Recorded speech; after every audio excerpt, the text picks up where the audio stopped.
Ik denk dat je, als ik gelijk naar de conclusie mag, moet stellen dat als we deze fusie niet zouden hebben kunnen inzetten, dat wij het eind van het jaar niet zouden halen op eigen benen. Van de middenwaterfusie, die naar alle gedachten 1 augustus ingaat, bekend maken. De zal sjoen worden hokkerbehandelings weer plak vinden zullen. Wel is duidelijk dat na Smellingen de zwijdere operaties doen zal. Darmingrepen, mama-ingrepen, borstkanker-ingrepen. Dit soort ingrepen moet u aan denken. En uiteraard de vaatchirurgie. En die kunnen niet meer in Dokkum plaatsvinden? Die kunnen niet meer in Dokkum plaatsvinden, nee. De Sionsberg bloot alleen nog hierpen van lietsere ingrepen en sluit verskate afdelingen, als oncologie en verloskunde. De afdeling cardiologie, die het intussen al teruggegaan is, zullen alle gedachten op 1 juli weer open gaan.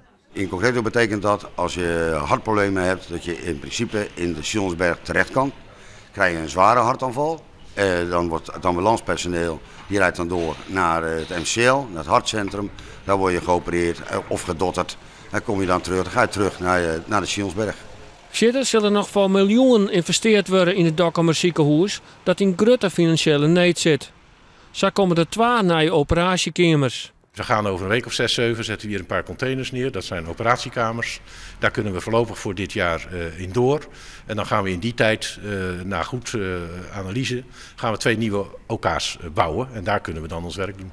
Zwaarverzekeraar De Friesland zocht de fusie wel zitten. De vakbonden hebben likwijls grote zwaargen over het grote banenverlies. Ik heb vanochtend tegen de vakorganisaties gezegd dat we uiterlijk eind augustus inzicht zullen geven in wat dat dan precies netto zou moeten zijn. Maar het gaat om tientallen. Het gaat natuurlijk niet om 10, maar om tientallen. En we hebben daarbij ook de afspraak met de omliggende ziekenhuizen dat waar mogelijk personeel bij ons wat overtollig zou raken, dat wellicht voor een deel ook bij hen terecht kan.